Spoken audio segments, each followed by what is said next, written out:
Et chanter comme l'Esprit a mis dans mon âme, que cela fasse du bien à quelqu'un. Amen. Amen. Amen.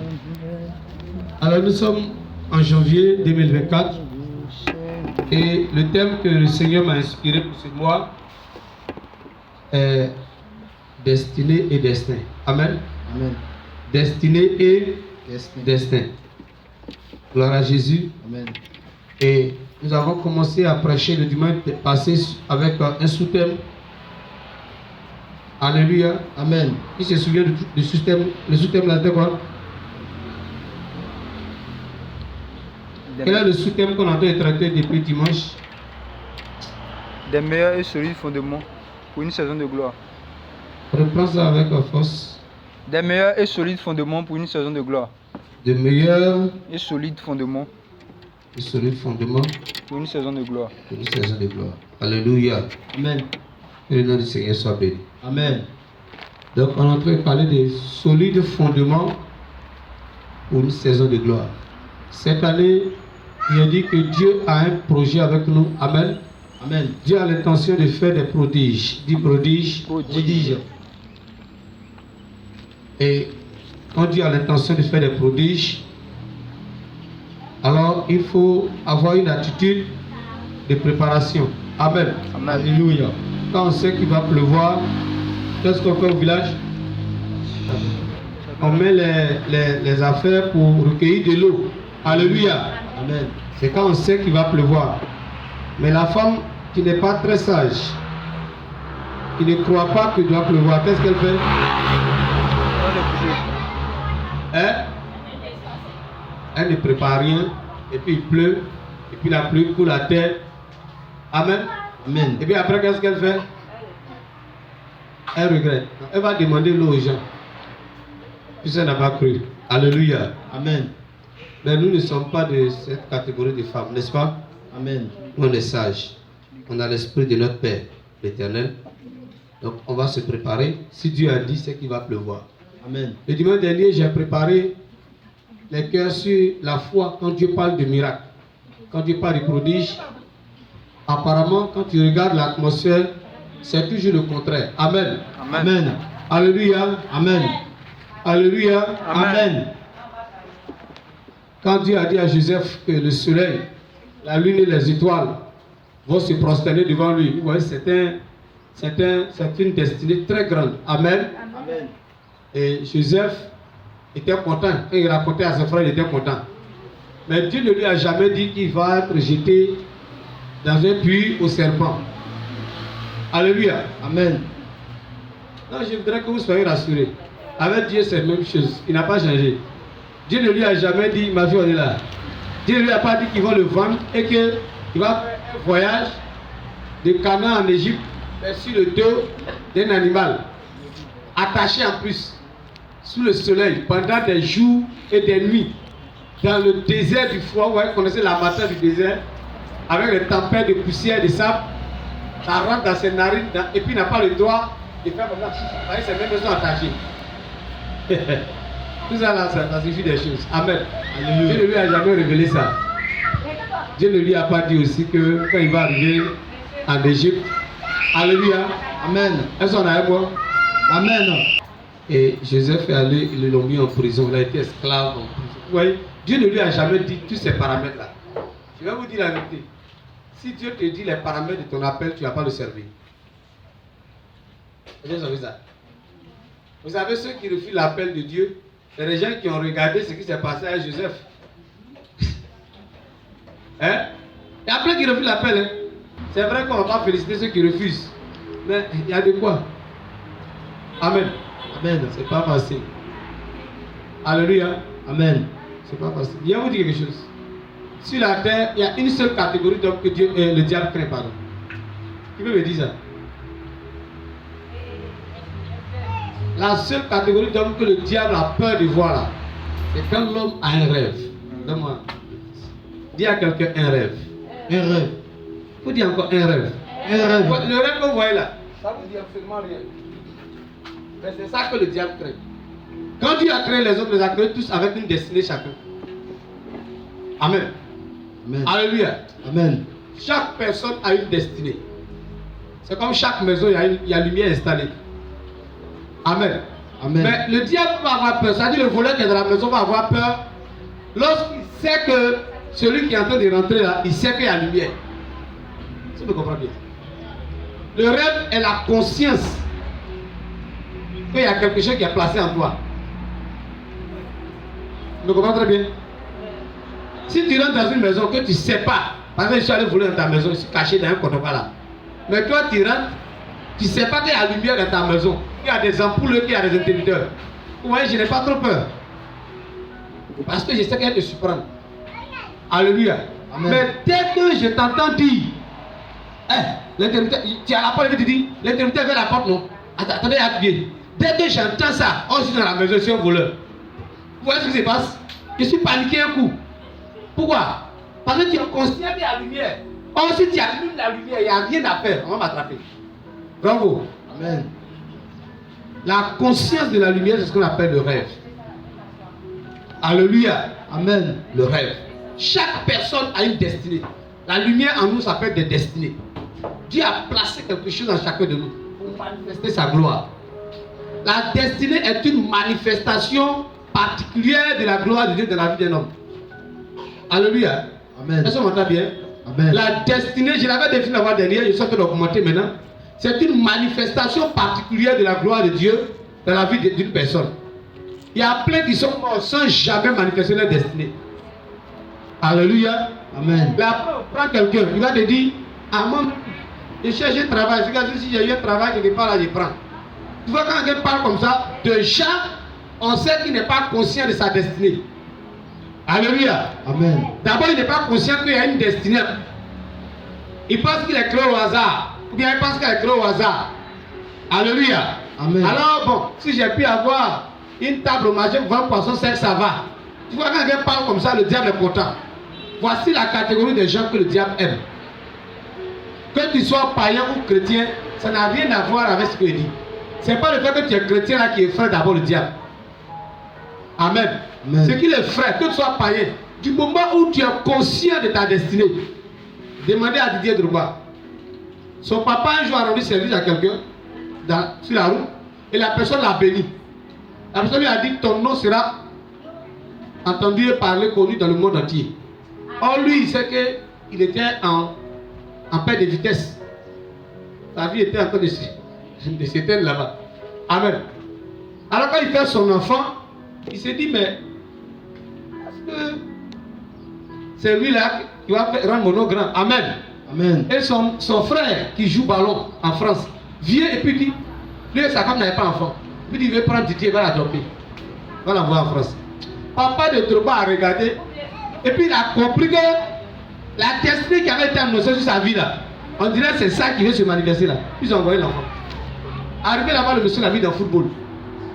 Lui, il jouait ballon pas Drogba. Mais son ballon n'est pas arrivé dans le quartier là. Pourtant, lui a dit son nom est grand. Et l'enfant est parti. Ils ont soutenu l'enfant. Drogba a connu les plus grandes difficultés de la terre. Quelqu'un même n'a pas encore pu avoir deuxième division. On dit genou est gâté, il ne peut plus rien faire. Ses parents ont misé. Ils sont allés opérer ça. Ils sont rentrés partout, ils doivent rentrer. Parce qu'ils savent qu'il y a une destinée qui a été annoncée. Alléluia. Amen. Drogba va encore dire cheville. Il a cru. Avant que Drogba pèse, tout était déjà réuni pour qu'il ne réussisse jamais. Yes. Ça m'a compris mon français. Vérité. Avant qu'il arrive à Guingamp, club de deuxième division, bien quoi là, de France là. Genou au cheville, tout était déjà gâté. Donc normalement, il ne peut plus jamais devenir footballeur professionnel. Au point qu'il y a un entraîneur qui l'a regardé et dit tu ne peux jamais devenir footballeur professionnel. Il cherchait. Et puis si tu as trop eu, peut-être 4e division. Mais il a cru. Amen. Amen. Il a cru. C'est une destinée de Dieu. Parce qu'il a brillé là-haut, toute sa famille est sortie du trou. Beaucoup de gens sont heureux autour de lui. Amen. Amen. Donc, ce que le diable craint, ce n'est pas celui qui va à l'église d'abord. Ce qui craint à l'église, c'est le fait qu'on va vous éveiller votre conscience. C'est à l'église qu'on vous allume. C'est à cause de la peur d'église. Sinon, ce n'est pas l'église d'abord, les frères. Ce qui le diable craint, c'est celui qui prend conscience que Dieu a mis une destinée en lui. On appelle ça un rêve. Très souvent, comme tu n'es pas conscient de ça, Dieu peut venir te mettre, tu rêves et puis tu vois ce que tu as devenir. Alléluia. Amen. Mais quand tu vois ce que tu vas devenir, c'est pas comme genre, c'est quelque chose qui est établi, tu veux ou tu veux pas, tu vas devenir, c'est pas ça. Le rêve que tu vois là, c'est le plan que Dieu a pour toi que tu vois. Dieu te montre le projet qu'il a, c'est ça qu'on appelle une destinée. Un projet. Mais ça ne veut pas dire que si tu es assis là, ça va t'arriver à coup sûr. C'est pas évident. Tu as un comportement à avoir par rapport à ce projet. Alléluia. Amen. Que ça arrive. Donc quand le diable, c'est que tu as pris conscience, je voudrais dire à quelqu'un, ce que le diable craint chez toi, c'est lorsque tu prends conscience qu'il y a une destinée qui est placée en toi. Et il craint encore plus ceux qui savent exactement la destinée là. Amen. Amen. Donc sur la terre, ceux que le diable combat, ce sont les porteurs de destinée. Alléluia. Amen. Écoutez-moi très bien. Souvent, quand nous lisons Isaïe 53, la Bible dit quoi? Il n'avait ni beauté, Ni éclat.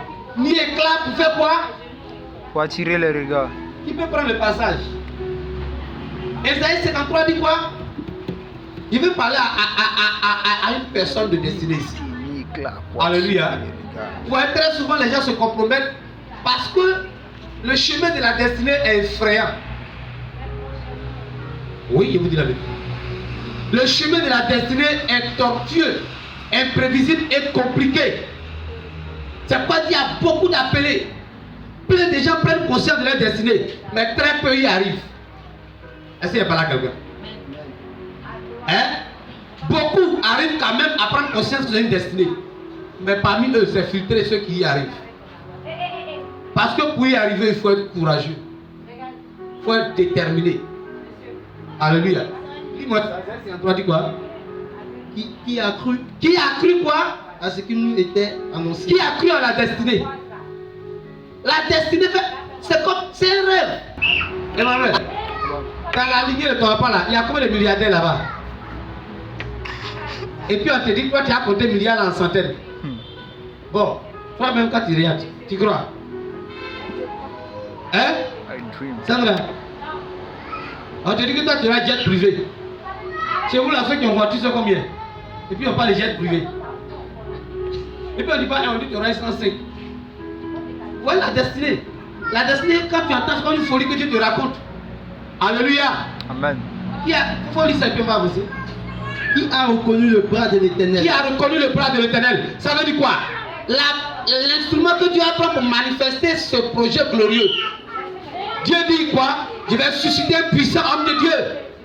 Mais celui que Dieu met la main dessus pour dire que celui-là est prêt à faire cet homme de Dieu là. Quand tu le regardes, c'est l'impression que Dieu s'amuse avec nos sentiments. Amen. Amen. Qui reconnaît le bras de Dieu? Le bras que Dieu va prendre pour faire cette œuvre magnifique sur cette terre. Quand tu regardes, c'est un bras qui est comme quoi? Qui est comme un rejeton qui sort de quoi? D'une terre desséchée. Comprends ça? Amen. Quelque chose qui est rejeté par tous les hommes. Ça n'a aucune valeur. C'est quelque chose quand tu regardes, ça va mourir avant le soir. Et puis Dieu dit, il prend ça, il y a quelque chose de très glorieux. Alléluia. Amen. Waouh. Jésus. On lit. Il s'est élevé devant lui comme une faible plante. Celui qui porte une destinée s'élève comme une faible plante. Une plante qui a mouru avant 15 heures. Celui qui porte une destinée, c'est difficile. Il est faible. Dieu le fait passer par la faiblesse. Il est faible en tout. Faible. Comme une faible plante. Comme un rejeton qui sort d'une terre desséchée. Ça veut dire quoi? Il est rejeté. Qui est derrière moi pour me soutenir? Il n'avait ni beauté, ni éclat pour attirer nos regards. C'est quoi sur moi qui peut vous attirer pour être ici? Moi, vous le savez, si Dieu m'a donné 10 milliards, vous tous qui êtes là, votre vie change le même jour. Amen. Pourquoi je dis ça à chaque fois? Amen. C'est pas moi. Si vous êtes ici là, vous avez vu quoi en moi pour être là? Dites-moi, il y a quoi qui peut vous attirer ici? Alors quand je dis la vérité. Oh. Oui.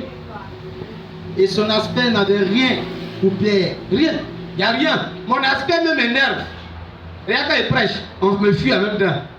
Avec ma prédication, il n'y a pas de sucre dedans. Il n'y a pas de miel.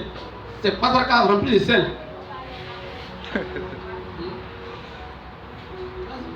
Méprisé et abandonné des hommes. Ah, si je mens, c'est pas moi ça. Homme de douleur. Toi aussi, tu portes une destinée. Tu n'es pas méprisé. Combien d'hommes t'ont déjà abandonné? Allons-y. Homme de douleur et habitué à la souffrance. Il dit homme de douleur. C'est-à-dire que toi, c'est ton ensemble de définitions là. Tu as une fonction là, ton ensemble de définitions de douleur. Fort. Oui, de douleur. En tout cas, c'est moi. Habitué à la souffrance. Si je te racontais mes souffrances, tu vas me dire qui devant moi, je suis fatigué de t'attendre. Semblable à celui dont on détourne le visage. Ouais. Il y a des amis, s'il appelle tout de suite, s'il a vu mon nom, il faut la sonner ça demain. Vas-y. Nous n'avons déteigné. On l'a déteigné. Nous n'avons fait de lui aucun cas. Ça, c'est moi. Cependant, ce sont nos souffrances qui a porté. Hey! Donc, l'homme de destinée souffre pour qui?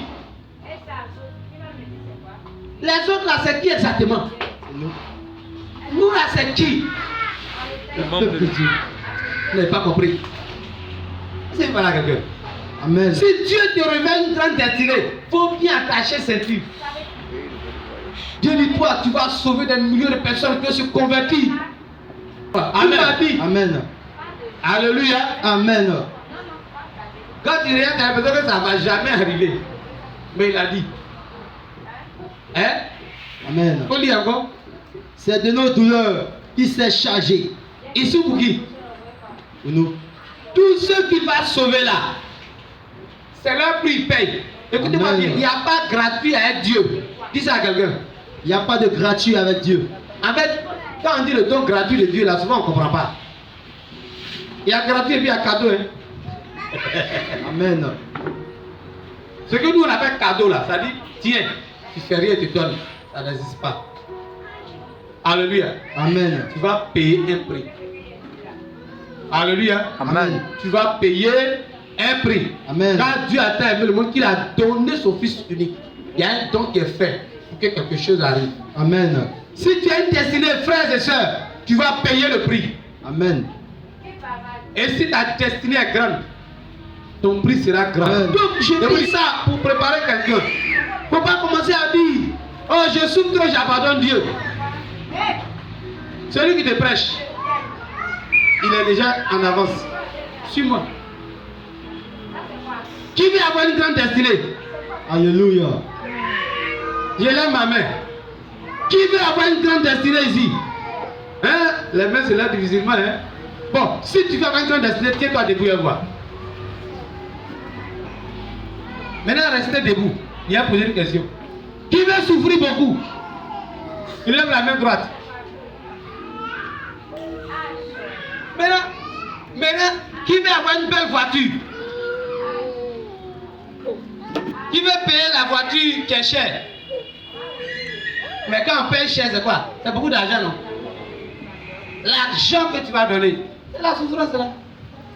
Asseyez-vous. Fort. Je vous dis la vérité. Il y a des filles ici, tu es en train de souffrir parce que tu es une Esther.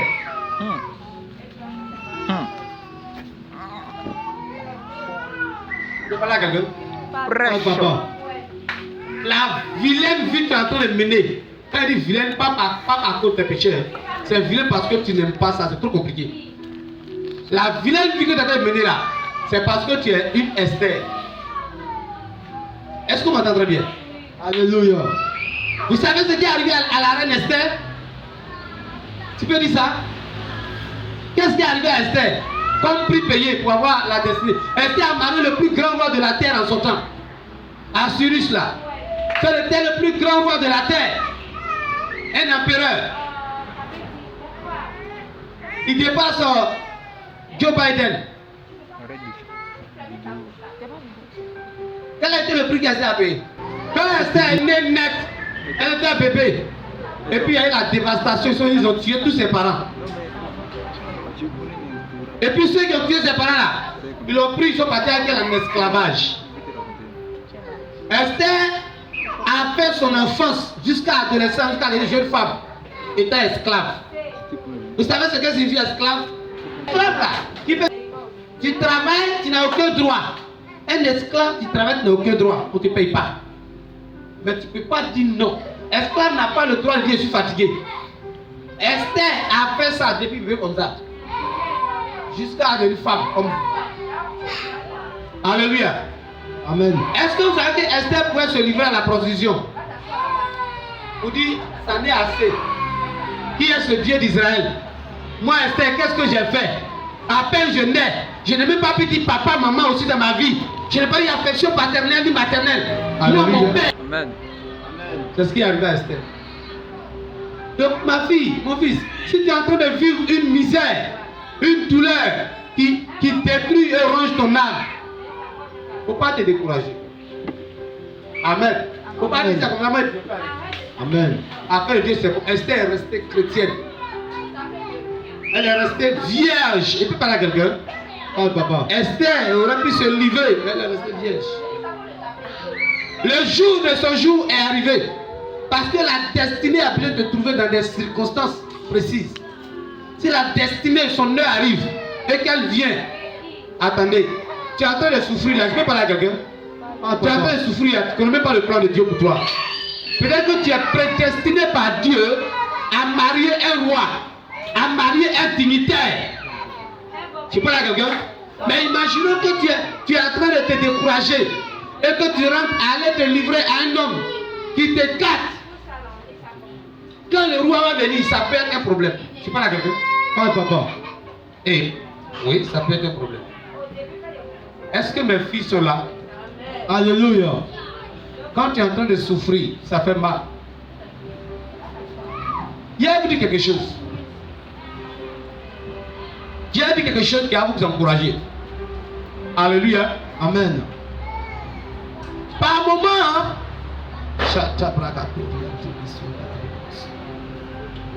dès que tu es né, les sorciers ont mangé tes parents.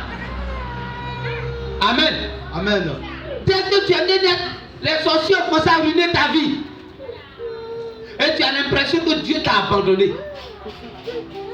Mais tu pries depuis que tu es chrétienne aussi. Mais tu as l'impression que les sorciers ont beaucoup de force. Ils peuvent même rentrer dans ce qui t'est cher pour aller nager dedans. Aucun sorcier qui t'a fait ça ne vivra encore au paradis un jour. Il y a quelque chose. Tout ce qu'on te fait, on va payer ça. Amen. Il dit, je jugerai la nation à laquelle vous serez asservis. Comme il a jugé l'Égypte. Donc Dieu laisse des gens vont te maltraiter. Mais pourquoi? Il n'y a aucune injustice en Dieu. Mais retiens seulement que c'est un prix que tu payes. Mais il faut garder la ligne droite. Alléluia. Amen, amen, amen. Waouh. Merci Saint-Esprit. Il faut toujours adorer Dieu. Il ne faut pas dire je ne vais pas à l'église. Il faut toujours donner ta vie à Jésus. Si on te chasse d'une maison, on te vilipende là, on t'humilie là, tu n'as. Il faut toujours aller à Jésus. Est-ce que ma fille entend ma voix? Je n'ai parlé à l'âme de quelqu'un. Et tu m'entends? Hein? Je n'ai parlé à une âme. Je n'ai pas me dire ton nom. Est-ce que tu entends même? Si tu me réponds, je vais savoir. Est-ce que tu m'entends? La douleur que tu as connue là, ce n'est pas par hasard. Il ne faut pas abandonner. Continue à aller. Un bon matin, Esther est devenue reine un coup. Un bon matin. Dieu a un plan. Il t'a déjà révélé peut-être. Même quand tu n'as pas encore eu le plan clairement, sache que tu es né avec une destinée. L'Éternel a dit dans Jérémie 29, verset 11, il dit, je formais le projet que j'ai formé sur vous. Alléluia. Amen. Projet de paix et non de malheur. Afin que vous ayez un avenir et de l'espérance. Alléluia. Amen. Alléluia. Amen. Alléluia. Amen. Est-ce que tu peux acclamer Jésus? Pourquoi toi, ACC, tu peux subir autant de douleurs? Je peux parler à quelqu'un? Parle, papa. Parle. Pourquoi cette église peut connaître tant d'humiliation? De la même manière que tu as des projets pour chaque homme de façon individuelle, il a des projets aussi pour chaque église, pour chaque ministère. Dieu a des projets. Est-ce qu'on entend bien? Amen. Maintenant, Dieu a un tel projet pour toi, il y a un prix à payer. Alléluia. Amen. Ne devenez pas amer quand Dieu est en train de vous faire payer le prix. Alléluia. Amen. Ne devenez pas aigri. Ne devenez pas païen. Quand Dieu est en train de vous faire payer le prix. Alléluia. Amen. Alléluia. Amen. Alléluia. Amen. Si vous vous refusez de payer le prix, vous êtes en train de reléguer le prix là à vos enfants. C'est pas là quelqu'un. Alléluia. Votre famille pleure et souffre. Amen. Amen. Mais si vous ne payez pas le prix pour que vous apportez la gloire de la famille, mais vous reléguez ça à vos enfants. Ne vous imaginez pas qu'il y a un qui va naître sans un prix payé et puis il va apporter la gloire. C'est faux. Si vous voyez un enfant qui naît et puis la gloire en même temps sur lui de la famille, c'est qu'il y en a qui ont payé le prix déjà. Amen. Amen. Tu ne peux pas te lever, ma fille, aller à place et prendre des choses. Sauf si ton père est passé là-bas avant toi. Pour payer le prix. Ou bien quelqu'un a payé le prix. Sinon, tu arrives à te demander où est le prix. Le ticket. La gloire, tu ne peux pas la manifester s'il n'y a pas un prix que tu as payé. Alléluia. Amen. Il y en a qui payent le prix et ils meurent. Et c'est les descendants qui viennent pour manifester la gloire. Mais il y en a qui sont comme de Joseph. Qui payent le prix. Et puis eux-mêmes rentrent dedans. Ah, moi je viens comme Joseph. Amen. Moi je viens comme Joseph. Un descendant, tu ne connais pas son cœur. Il n'a qu'à rentrer dedans, mais après moi. Alléluia. Amen. Moi je vais vivre ça. Alléluia. Amen. Il y a un prix à payer. Laissez-moi vous dire quelque chose. Il y a des hommes de Dieu à cause de la gloire. Oh. Je ne dis pas ça par rapport à quelqu'un. Mais écoutez-moi bien. Il y a des hommes de Dieu à cause de la gloire de la destinée qui est sur leur vie. Leur vie sentimentale est malheureuse. Oui. J'ai connu un, Smith Wigglesworth, un Anglais. Il n'a pas vécu en notre temps. Il y a son livre. Il était juste ferronnier, un truc comme ça, plombier ou ferronnier. Il souffrait d'un mal depuis petit, colopathie. Il souffrait chroniquement. Et il n'y a pas de guérison pour lui. Et sa femme le dominait de A à plus que Z. Il n'avait aucune dignité d'homme. Jusqu'à sa femme s'est érigée en pasteur. Et puis lui, il est serviteur de sa femme. Quand il va à l'église, elle est dans la chambre, elle se prépare. Puis elle arrive, et puis lui, il va premier. C'est lui qui prend les chaises. Puis il nettoie. Quand il vient, il lui prend un sac. Si tu lis son livre là, tu as dit qui est. Il y a rien de nouveau sous le soleil. Et puis il dépose. Et puis elle vient s'asseoir, et puis elle prêche. Alléluia. Amen. Et puis lui, il est là, rien.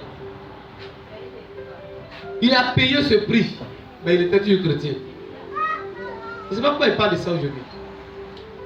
Je n'ai pas prévu de parler des prix payés aujourd'hui.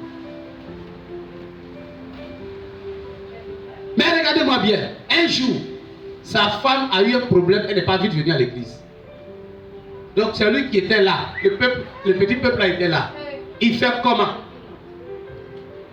Les gens l'ont appelé pasteur. Il dit, je ne le suis pas. Le maman, maman, tais-toi là-bas. Viens ici. Depuis quand maman? Et lui, il est venu s'arrêter. Et il a commencé à prêcher. Quand il était de prêcher, sa femme rentrait. Quand elle est venue s'asseoir, lui, il a lié la Bible, là, descendre. Elle dit non. Parce qu'elle a vu ce qui s'est passé. Non, c'est pas le même niveau de prédication. Pas le haut niveau, terminé. Quand il a fini, elle est venue à la chair. Puis elle dit, à partir d'aujourd'hui, que je ne sois plus maudite. C'est toi, l'homme de Dieu ici. Moi, je suis ta servante. Alléluia. Gloire à Dieu. Et à partir de là, Smith, son docteur est venu.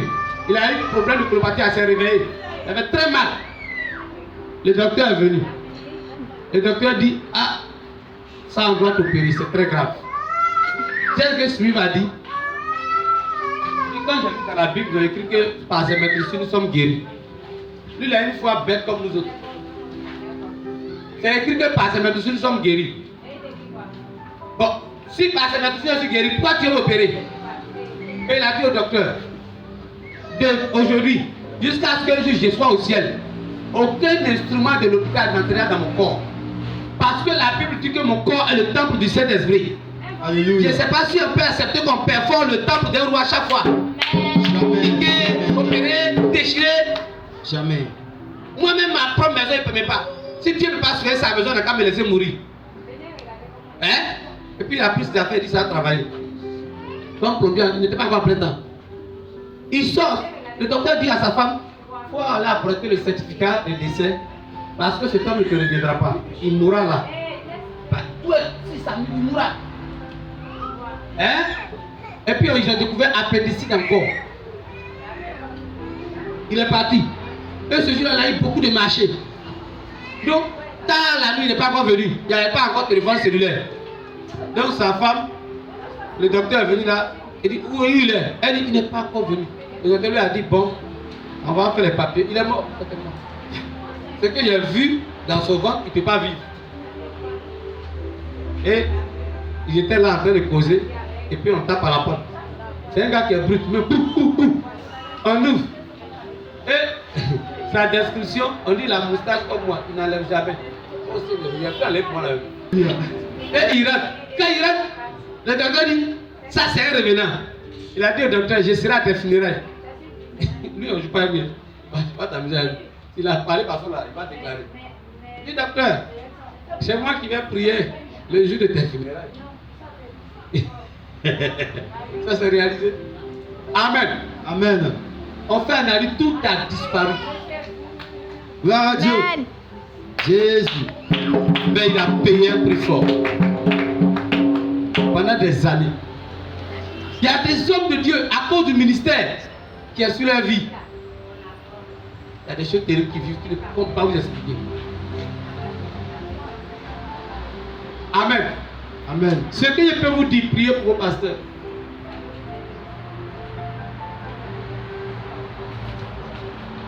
Priez pour eux. La destinée, c'est ce que le diable craint. Toute personne qui en porte et qui en est consciente, le diable va te combattre. Parce que toi, tu es un danger pour lui. Alléluia. Amen. Le monde entier est dans la ténèbres. La destinée, c'est la lumière. La manifestation d'une destinée est une lumière qui brille. Et la lumière vient pour détruire les ténèbres. Et le diable ne va pas accepter ça. Jamais. Oui. Il mettra tout en place pour essayer de tuer. Amen. Amen. Il faut lire les étoiles. Pourquoi les gens ont vu l'étoile de Jésus avant sa naissance? Il faut lire les étoiles pour voir qui doit être même ton époux ou ta femme. Amen. Satan combat les porteurs de destinée. Ma fille Sarah, ne te décourage pas pour les quelques souffrances.